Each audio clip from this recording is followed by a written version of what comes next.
Hey, what's good? It's your boy Joe Mill here, back with Killer Miller Q, and today I got something special for you. I'm gonna show you the best ugly party wing that you ever gonna see with the most flavor. This is my bat wing. Stay tuned. This could be good.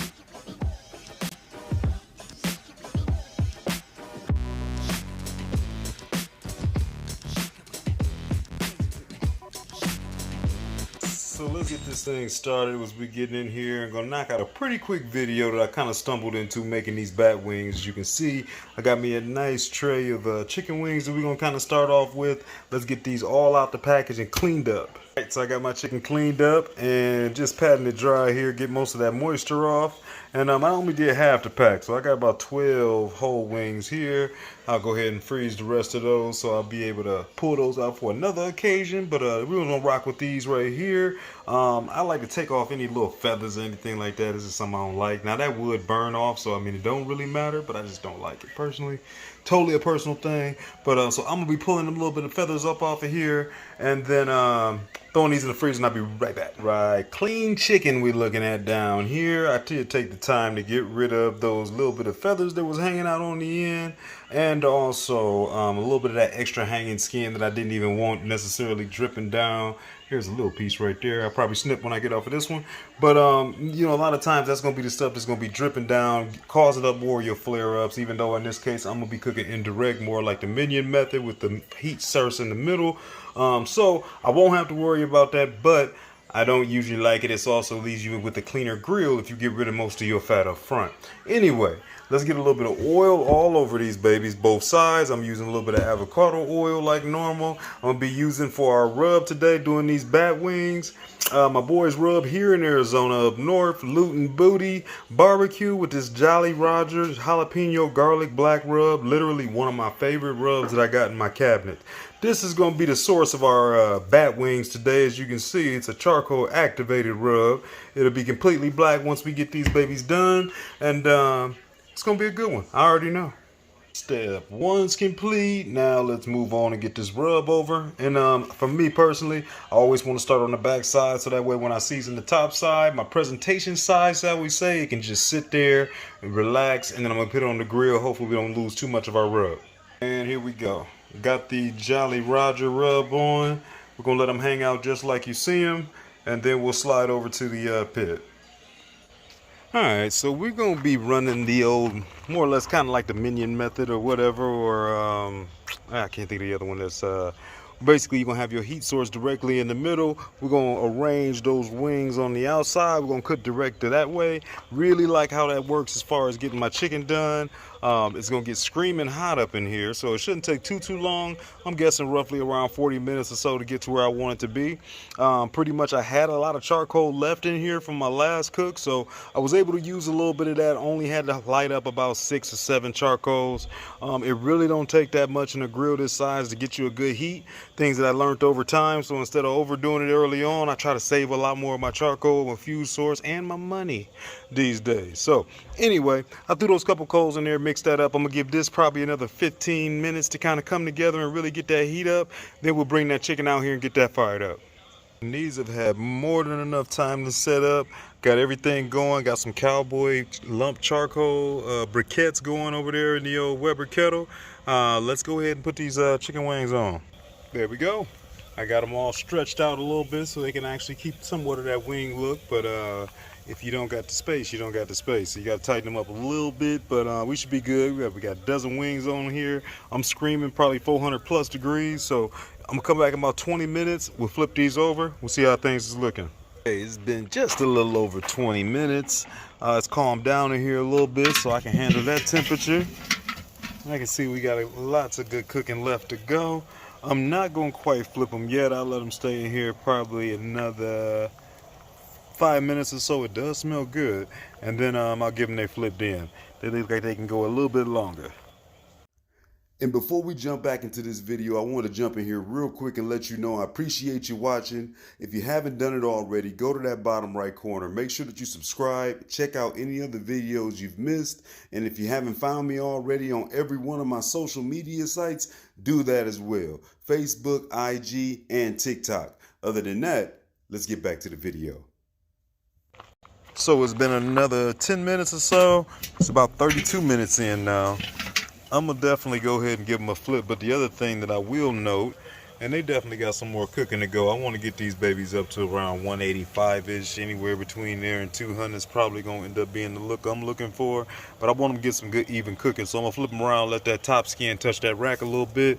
But my coals it's holding my fire temp, but you know it's going out. So I'm about to go ahead and pop this out, and I'll be adding in some more of the cowboy charcoal briquettes in here, and then I'll probably add, I don't know, about 3 or so on each side. And while I'm gonna be in here for a minute, do that along the way. That way you don't necessarily get too much of the dirty fire, and be easy so you don't kick up too much on your meat. There we go. Got those charcoal briquettes in there, nice and easy. Looks like I was getting a little warmer at the top, so I'm starting to get some little bit of color in up here. But the rest of these, they still look a little pale for my taste, truthfully, but they working their way there. You can see we already getting some of that good clean blue smoke coming up out of there. That's why you want to get those on early. And you can also notice that we are a little lighter on seasoning on this side. I don't want to adjust that because I don't want this to be too salty, because we still got to come with a little something here in a minute. We better go put together on the inside. And speaking of that, let's get to it. The level up. And I'm gonna give you a little bit of the background and the story to these whole back wings. Initially I was trying to make these, or actually I did make them on Halloween, and I was just gonna make a little short of it, and they came out so good as I stumbled up into this recipe. I'd wanted to actually make a whole video and actually put something on the channel where it actually will stay and be immortalized, shall we say. Basically what we're doing is, so it was a Halloween recipe. The idea of the bat wings is it would look all black, and kind of a whole wing kind of looks like it could be like a bat wing, you know what I mean? And then from there you could inject it, and what you would normally see was a lot of people would do some type of a red mixture, and they would usually add some type of red food coloring to more or less get it to where they wanted it to be, which I don't want to do. So pretty much what I'm gonna be doing is I'm gonna be injecting this with some red hot. I'm gonna actually get down and clarify some butter here. And if you don't know nothing about clarifying the butter, basically we're going to warm it all the way up. We're going to remove all the milk solids by just passing it through a couple times on a strainer, or if you got a cheesecloth, it'll be a lot easier that way. And basically you'll pull all the impurities, the white little pieces and stuff out of there. You'll get down to like the pure butter oil looking stuff. It won't burn as easy, and it's also going to be much more cleaner on this injection. It won't clog up my little injector. It's just a little basic injector that I have from doing a turkey years ago. And then I got my mixture here, my Sweet Smoky Joe's garlic butter. So basically it's going to be garlicky, and it's going to be a little bit of heat that we're going to infuse in there. What I like about Sweet Smoky Joe's rub, if you hadn't checked it out before, is they're super low in sodium. It's a pretty clean rub, so it would be something that could be an option for somebody that was trying to, you know, stay away from anything high sodium. I was looking for in here and see if they had the breakdown. There we go. And even though it does say salt on there, it's definitely not a salty rub. If I used only this on something, it wouldn't be salty enough. I'd have to add extra salt to it. So it'll give me the garlic flavor without a whole lot more salt that I don't need to necessarily add on to my chicken. So we're going to do this pretty much at the end because it won't take that long. So probably pretty much when they're almost done and resting, that's when we're going to go ahead and heat this up, so that way I can be injecting it with some more or less hot butter, and I don't want this to go back to room temperature and stuff like that as it'll start getting sour. All right, here's a stick of butter right here that I've melted down. As you can kind of see, the white stuff where butter usually looks nice and brown, or the oil, it is under there and it's going to start to separate. Since I don't got a cheesecloth, I'll try to use like a tissue, or not a tissue, but a piece of a paper towel, and kind of just run along there. At the end you can kind of squeeze what you have left into another bowl, and then we're going to start that purification. And you're getting a peek at what it looks like. It's trying to seep away on me on this corner. I'm one-handing things like normal, but there it is. Basically you can start to see that little bit of the gold in there, like tallow amidst all this white. I'm about to capture it, and then we'll squeeze it off. Working on that first pass. Some of it snuck out on me already, as you can kind of see it, but we did get quite a bit of it still in here trapped. Sometimes when I get to the very end, depending on how much butter I need, I might not go too hard on it, but by the second pass, we should pretty much be there. I didn't go too hard on this one, but just a couple passes. Could have got it obviously all the way, but like I said, the cheesecloth is the way. But now I'm about to be adding in at least about the same amount, if not more, of red hot.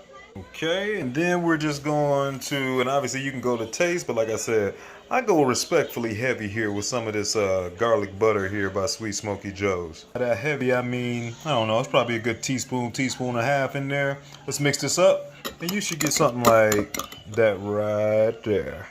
Reddish, almost more like deeper carrot color, but give it a taste. See what we got. Oh yeah. I think I'm gonna go with a little more garlic butter. Got that together. Let me go grab this chicken. I just temped them. We had about an hour and 15 minutes. They had some good temperatures going on, close to around 200 in every one of them I touched. I'm about to do a quick little due diligence of giving them just a second over the hottest part. Make sure I crisp up that skin just for that last second. Oh yeah, they looking good. And then we're gonna bring them on up off of here. So I'm just gonna give them a second on each side. Like I said, to sit over that main part of that fire. Let you get nice and crispy. I can tell they done got nice and tenderoni. And we'll be ready to rock. Ooh, these babies are smelling great. Like I said, I'm probably going like just a minute on each side. Like I said, let them get a little taste of that quick fire, quick fire. They done got good smoke. It's almost like a reverse sear. Let's go ahead and make sure all y'all get kissed. Both sides. Looking great. We're going to take them in, and while they rest them, we're going to inject them. And they're going to be fire. And I'm going to give them a little dusting of that Jolly Roger. One thing I like about that Jolly Roger, it spreads well. It's a very fine rub, so it's not really heavy. The particles aren't really big, even though a lot of times you like bigger particles. So it actually soaks in well, but it's way more flavorful than salty. So I'm not too worried about it being bad. All right, all closed up. That was what, about an hour and a half of cooking, plus the time it took of warming up. Didn't have to use that much charcoal. Quick money shot. You can already tell they juicy. They got that beautiful dark rub still on there. Like I said, we'll dust them a little bit so they get a little darker. But let's get them inside quick, and let's go get them injected. Take this mixture and ran it in the microwave real quick so it'll be nice and warm. It'll be as thin as possible. And we're just going to shoot these babies up right in the middle and in the drum side. And every one of them. Last time I think I saved half of them during Halloween. And after I tasted the ones with the hot sauce in it, I was going back and reshooting them. But we'll get all of that done, and I'm tasting. We are ready to rock. You can see I did end up leaving a couple just in case my girls want to end up tasting some. I didn't spice them all, but we got some juice in there. And this one here is the sacrificial lamb of the day.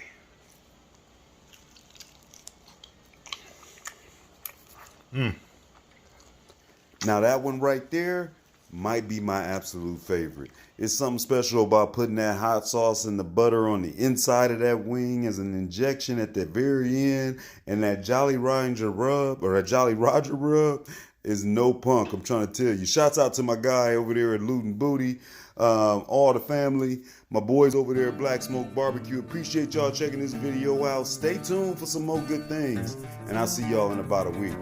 Peace.